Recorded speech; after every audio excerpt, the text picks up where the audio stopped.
اور گرمی کا اور محنت کا عذر پیش کر کے لوگ روزہ چھوڑ دیتے ہیں۔ پہلی بات تو یہ ہے کہ موسم کا عذر یا محنت کا عذر پیش کر کے روزہ چھوڑنے کی اجازت نہیں ہو سکتی، بلکہ اگر محنت مزدوری کی وجہ سے آپ روزہ چھوڑتے ہیں تو اسلام کا حکم یہ جو احکام شرع ہے وہ بتا رہا ہوں آپ کو، کہ ایک طرف روزہ چھوٹتا ہے کام دھام کی وجہ سے، آپ اپنے اندر طاقت نہیں پاتے کہ محنت بھی کریں اور روزہ بھی رکھیں تو روزہ نہیں چھوڑ سکتے۔ آپ کو شریعت یہ حکم دیتی ہے کہ آپ اپنی مصروفیات کم کر دیجیے، آپ کام شارٹ کیجئے لیکن روزہ آپ کو رکھنا ہے۔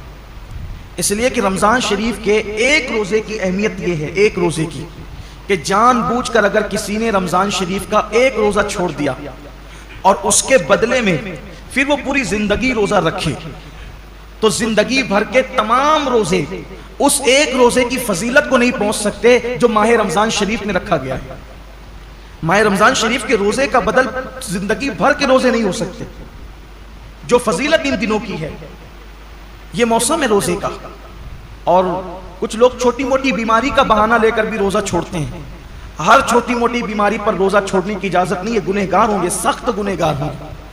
جس نے ایک روزہ رمضان شریف کا چھوڑا پھر اس کو قضا بھی کرنا پڑے گا ایک روزہ، اور توبہ بھی کرنی پڑے گی۔ یہ بھی عوام میں غلط فہمی ہے کہ جو لوگ سوچتے ہیں کہ رمضان شریف کا ایک روزہ چھوڑ دیا جان بوجھ کر تو 60 روزے رکھنے پڑیں گے، ایسا نہیں ہے، ایک ہی روزہ رکھنا ہے۔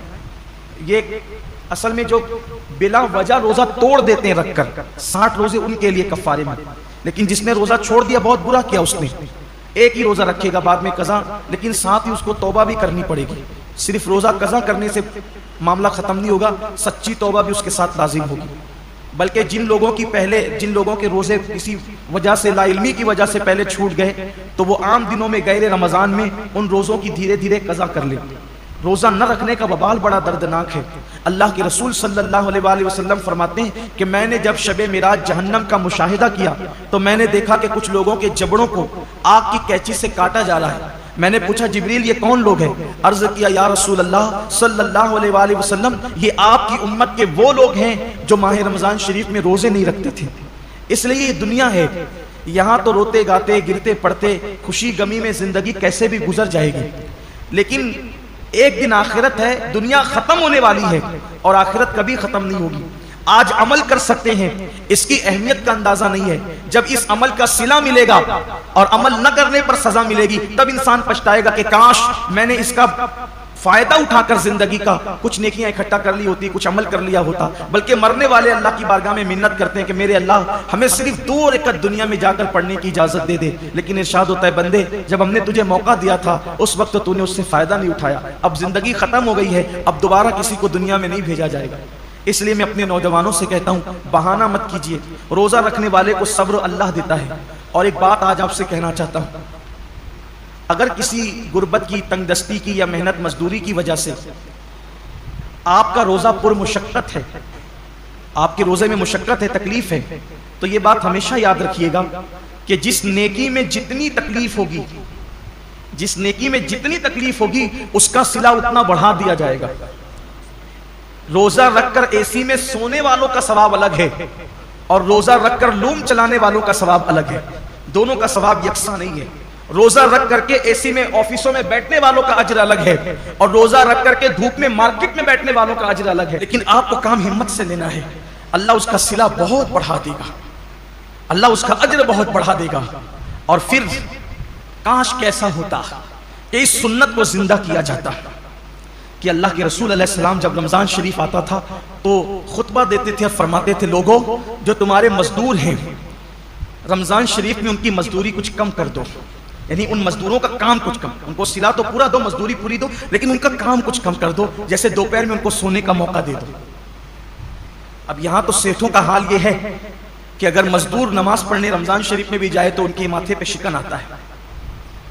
یہ لوگ کہتے ہیں نا کہ حالانکہ سارے سیٹ ایسے نہیں ہیں، کچھ اگر سیٹ لوگ یہاں ہیں تو وہ برا نہیں مانے، مجھے تو لوگوں نے یہاں تک کیا کے بتایا کہ ایک سیٹ صاحب حافظ قرآن ہے، مجھے لوگوں نے نام کے ساتھ بتایا، میں نام نہیں لوں گا کیونکہ میں اللہ کے گھر میں واعظ و نصیحت کرنے کھڑا ہوا، غیبت کرنے کھڑا نہیں ہوا، کہا وہ حافظ قرآن ہے، وہ خود نماز میں گئے اور جب مزدور نماز پڑھ کر کے آئے تو انہوں نے کہا کہ اب جا تو نماز ہی پڑھتے رہے، یہاں سے نکل جا۔ یہ صورتحال ہے۔ پھر جس قوم کا حال یہ ہو کہ وہ اس قدر گندی سوچ کی حامل ہو جائے کہ وہ اپنے مزدور کو نماز پڑھنے تک جانے نہ دے، پھر ان کے کاروبار تباہ نہیں ہوں گے تو اور کیا ہوں گے؟ ان کے کاروبار کی ملائی دوسرے لوگ نہیں کھائیں گے تو کیا کریں گے؟ کل اور آج کے کاروبار میں کچھ فرق محسوس کرتے ہیں آپ؟ کل کی برکتوں میں اور آج کی برکتوں میں آپ کچھ فرق محسوس کرتے ہیں؟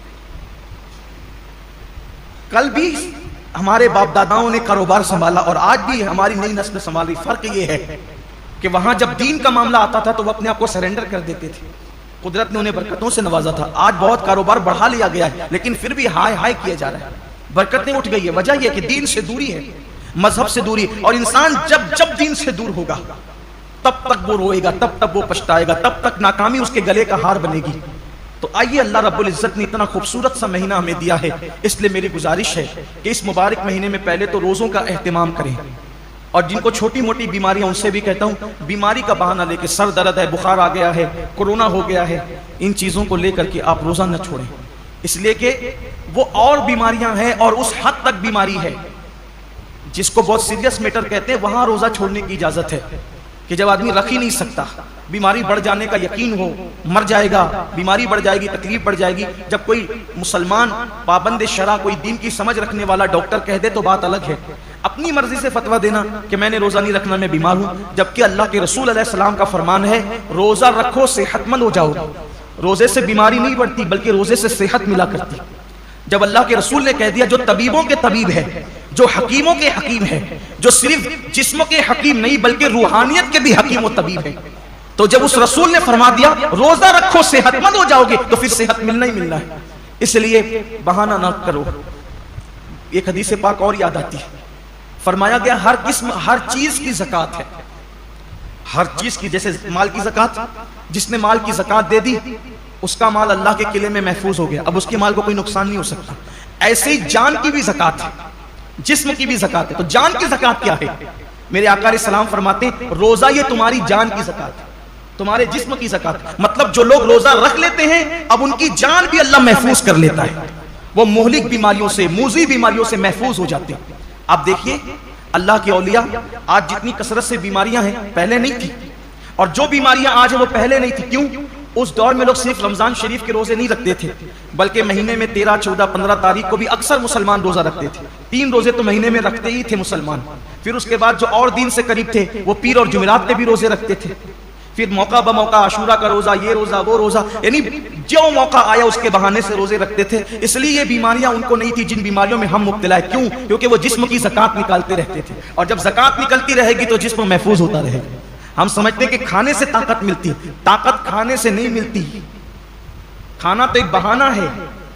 فرمایا گیا کم کھانا یہ صحت انسان کو صحت مند کرتا ہے, کم غذا انسان کو صحت مند کرتی. ہم کھانے کے لیے پیدا نہیں ہوئے, کھانا ہمارے لیے پیدا ہوا. بزرگوں نے فرمایا جینے کے لیے کھایا کرو, کھانے کے لیے جیا مت کرو, اللہ کے لیے جیو. یہ انسان کی سوچ اور فکر ہونا چاہیے.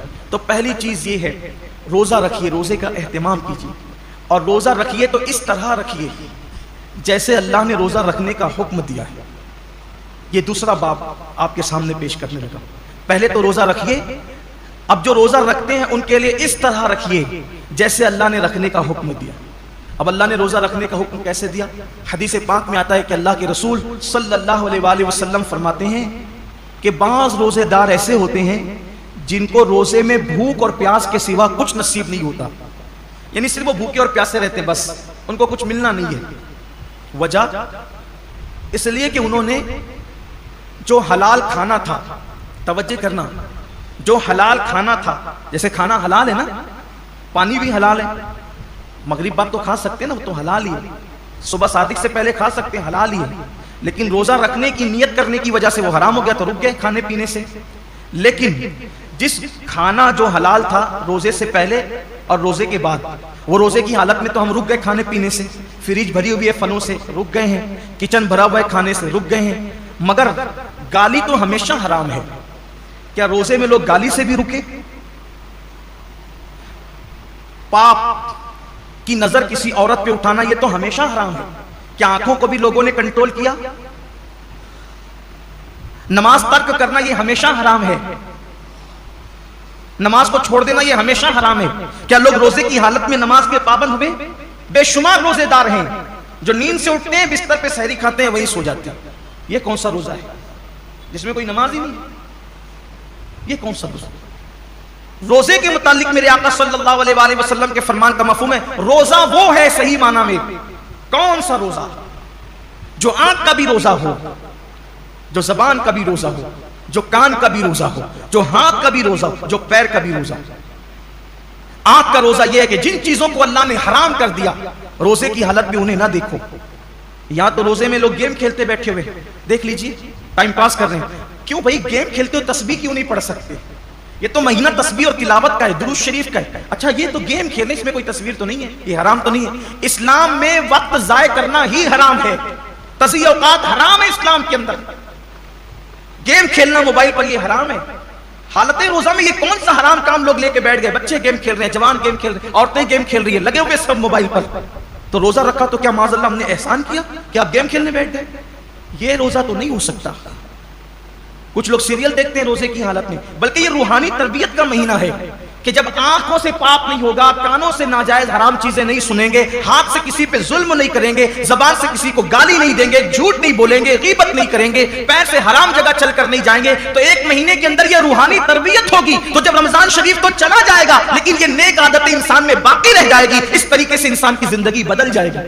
یہ مہینہ بدلنے کے لیے آتا ہے، یہ مہینہ انسان کو تبدیل کرنے کے لیے آتا ہے، یہ مہینہ انسان کی زندگی میں انقلاب برپا کرنے کے لیے آتا ہے. اب زبان جھوٹ بول ہی رہی ہے. کچھ لوگوں کا تو روزہ اس وقت تک مکمل ہی نہیں ہوتا جب تک وہ دو چار لوگوں سے جھگڑا نہ کریں. بڑا نازک ہوتا ہے کچھ لوگوں کا روزہ، یعنی ان کا دماغ چڑچڑا ہو جاتا ہے روزے کے اندر. اس سے لڑ، اس سے جھگڑ، اس کو گالی دے، اس سے یہ حالت ہوتی. روزہ یہ نہیں. اللہ کے رسول علیہ السلام فرماتے ہیں اگر کوئی روزے کی حالت میں تم سے جھگڑا کرے تو اس کو کہہ دو کہ بھئی میں روزے سے، میں اپنا روزہ خراب نہیں کرنا چاہتا. روزے میں جھگڑا نہیں ہونا چاہیے، روزہ نہیں ہے. اب آپ کے سامنے بتاؤں ایسا روزہ رکھو کہ کھانے پینے کے ساتھ آنکھ پہ بھی کنٹرول ہو، زبان پہ بھی کنٹرول ہو، ہاتھ پہ بھی کنٹرول ہو، پیر پہ بھی کنٹرول ہو، سوچ پر بھی کنٹرول ہو. اب ایسے روزے کا صلہ کیا ہے؟ تو اللہ خود فرماتا ہے روزہ میرے لیے ہے اور میں ہی اس کی جزا ہوں. یعنی ہر نیکی اور ہر نیک عمل کی جزا جنت ہو سکتی ہے، لیکن روزہ تنہا وہ عبادت ہے کہ آپ نے جس کا حق ادا کیا اس کا صلہ جنت نہیں بلکہ مالک جنت ہے. سوچے تو صحیح روزہ کیا چیز ہے. مالک جنت کیسے صلہ ہے؟ مطلب یہ کہ اللہ روزے داروں کو اپنا دیدار نصیب فرمائے. روزے داروں کو خدا کا دیدار. صحابہ نے پوچھا یا رسول اللہ ہم اللہ کا دیدار کیسے کریں گے؟ تو آقا فرماتے ہیں جیسے تم آسمان پر چاند دیکھتے ہو بلا تکلف بلا تمثیل تم اللہ کا یوں دیدار کرو. سوچئے حضور اتنے خوبصورت ہیں تو حضور کو بنانے والے رب کے حسن کا عالم کیا ہوگا. کائنات اتنی خوبصورت ہے تو کائنات کو بنانے والے رب کے حسن اور اس کے جمال کا عالم کیا ہوگا. تو اللہ کے لیے ایسا روزہ رکھو. اور پھر جاتے جاتے یہ مہینہ مواسات کا مہینہ، غم گساری کا مہینہ ہے، غم خاری کا مہینہ ہے. مواسات کا مطلب، غم گساری کا مطلب، غم خاری کا مطلب ایک دوسرے کا خیال رکھو، ایک دوسرے کا خیال رکھو. نمائشی طور پر نہیں، حقیقی طور پر. ایک دوسرے کا خیال رکھنے کا مطلب اگر کوئی حاجت مند نظر آئے اس کی حاجت کو پورا کرو، کوئی تکلیف میں نظر آئے اس کی تکلیف کو پورا کرو. بلکہ آپ مجھے یہ بتائیں کہ آخر اللہ رب العزت تو بے نیاز ہے. جن کے گھر کی فریجیں بھری ہے، کچن بھرے، ان کو بھوکا رہنے کا حکم کیوں دیا؟ کبھی سوچا روزے کا فلسفہ کیا ہے کہ دن بھر تمہیں بھوکا پیاسا رہنا، سب کچھ ہے پھر بھی بھوکا پیاسا رہنا. جیسے کچھ نیکیاں کچھ عبادتیں خاص مالداروں کے لیے رکھی ہے، ویسے کچھ عبادتیں اللہ غریبوں کے لیے رکھ دیتا ہے. جیسے قربانی مالداروں کے لیے ہے، زکوٰۃ مالداروں کے لیے ہے، حج مالداروں کے لیے. یہ عبادتیں تو مالداروں کے لیے مخصوص کر دی. تو روزے جیسی بھوکے پیاسے رہنے کی عبادت بھی غریبوں کے لیے مخصوص کر دیتا. ایسا کیوں ہوا؟ سب روزہ رکھو، سب کو بھوکا پیاسا کیوں رکھوا رہا ہے؟ اور وجہ یہ ہے کہ مالدار لوگ 11 مہینے پیٹ بھر کے حلق تک کھاتے ہیں تو ان کو پتہ نہیں ہوتا ہے کہ بھوکوں کی بھوک کیا ہوتی ہے. جو بندہ جس تکلیف سے گزرے گا نہیں اس کو اس تکلیف کا احساس کبھی نہیں ہوگا. جو یتیم نہیں تھا اس کو یتیموں کا درد کبھی پتہ نہیں چل سکتا. جو غریب نہیں ہو اس کو غریبوں کا درد کبھی پتہ نہیں چل سکتا. جو پیدائشی مالدار ہو ان کی فکر میں اور جو غریبی سے مالدار کی طرف آئے ہیں ان کی فکر میں زمین آسمان کا فرق ہے. ایک مرتبہ کا واقعہ ہے کہ کچھ غریب قافلے گزر رہے تھے مالداروں کی بستی سے، کچھ غریبوں کے قافلے گزر رہے تھے مالداروں کی بستی سے، تو وہ نیچے کی پڑی ہوئی روٹیاں اٹھا اٹھا کر کے کھا رہے تھے۔ تو مالداروں کے بچوں نے ان کو دیکھا تو اپنے باپ سے پوچھا کہ یہ لوگ نیچے کی روٹی پڑی ہوئی کیوں اٹھا کے کھاتے ہیں؟ تو باپ نے جواب دیا، بیٹے ان کو روٹی نہیں ملی اس لیے یہ روٹی اٹھا کے کھاتے۔ تو کہا ابا ان کو روٹی نہیں ملے تو انہیں چاہیے تھا کہ یہ دکان سے کیک خرید لیتے۔ اب اس بچے کو کیا پتا کہ جنہیں روٹی نصیب نہیں وہ کیک کہاں سے خریدیں گے، لیکن اس کی سوچ کی چونکہ وہ مالدار گھر میں پیدا ہے۔ تو جو غربت، اسی لیے اللہ نے اپنے محبوب صلی اللہ علیہ وآلہ وسلم کو یتیم پیدا فرمایا، اسی لیے اللہ نے اپنے محبوب صلی اللہ علیہ وسلم کی پرورش غریب گھر میں فرمائی۔ کیوں؟ کہ محبوب کو ایسی غربت سے گزارو اور ایسی یتیمی سے گزارو، کیونکہ جو غریبوں کا ماوا اور یتیموں کا ملجا بنا کر بھیجا گیا ہو، جب تک اس منزل سے گزریں گے نہیں تو وہ حقیقی درد کا احساس جو ایک غریب کو غربت کی وجہ سے ہو سکتا ہے، ایک یتیم کو یتیمی کی وجہ سے ہو۔ اسی لیے تو اللہ کے رسول علیہ السلام یتیموں کو دیکھتے تھے تو آنکھوں میں آنسو آ جاتے تھے۔ کیوں؟ اس لیے کہ حضور خود یتیمی سے گزرے تھے، وہ در یتیم تھے۔ آقا فرماتے ہیں میں اس ماں کا بیٹا ہوں کہ میری ماں دھوپ میں سوکھا ہوا گوشت کھا کر کے زندگی گزارتی، اور میری ماں کو میں نے سوکھے ٹکڑے کھاتے ہوئے دیکھا۔ اللہ کے رسول علیہ السلام یہ فرماتے ہیں۔ تو یہ روزے جو رکھائے جاتے ہیں ایک مہینے تک، اس کی بہت ساری حکمتوں میں سے ایک حکمت یہ بھی ہے، 11 مہینے تک پیٹ بھر کر کھانے والوں ذرا ایک مہینے بھوکے رہ کر دیکھو کہ دنیا کے اندر جو قوم روٹی کے ٹکڑے کو ترس رہی ہے آخر بھوک کس چیز کا نام ہے، تاکہ ان کی بھوک کا تمہیں احساس ہو۔ اور بھی حکمت ہے لیکن ایک حکمت یہ بھی ہے کہ ان کی بھوک کا تمہیں احساس ہو۔ تو یہ مہینہ مواسات کا مہینہ ہے، حاجتیں پوری کرنے کا مہینہ ہے، تکلیفیں پوری کرنے کا مہینہ ہے۔ اللہ کے رسول علیہ السلام کا فرمان ہے، حدیث پاک میں آتا ہے کہ جو ماہ رمضان شریف میں اپنے کسی مومن بھائی کی صرف ایک حاجت پوری کر دے، ایک حاجت، اللہ تعالیٰ اس کی 10 لاکھ حاجتوں کو پورا فرمائے گا، اور اس کو گناہوں سے ایسے پاک کر دے گا جیسے وہ ابھی اپنی ماں کے پیٹ سے پیدا ہوا۔ اس لیے اگر اللہ نے آپ کو نوازا ہو دولت سے، اگر اللہ نے آپ کو نوازا ہو مال سے، اگر اللہ نے آپ کو خوشحال رکھا ہو تو اپنے رشتہ داروں کا خیال کریں، اپنے گرد و پیش کا خیال کریں۔ میں تو صرف یہی عرض کرنا چاہتا ہوں کہ ہر آدمی اگر صرف اپنے رشتہ داروں کو سنبھال لے تو مسلمانوں کی غربت کا خاتمہ ہو جائے۔ اس لیے اپنے گرد و پیش کا جائزہ لیں، حسب حیثیت حسب طاقت ایک دوسرے کی مدد کریں، اور ایک دوسرے کی مدد کرنے کے ساتھ ساتھ اللہ تعالیٰ نے اگر آپ کو مال دیا ہے، دولت دیا ہے، تو اپنے مال سے مدارس اسلامیہ کی بھی مدد کریں۔ اس لیے کہ جب تک مدارس ہیں تب تک علم زندہ ہے، اور جب تک علم زندہ ہے تب تک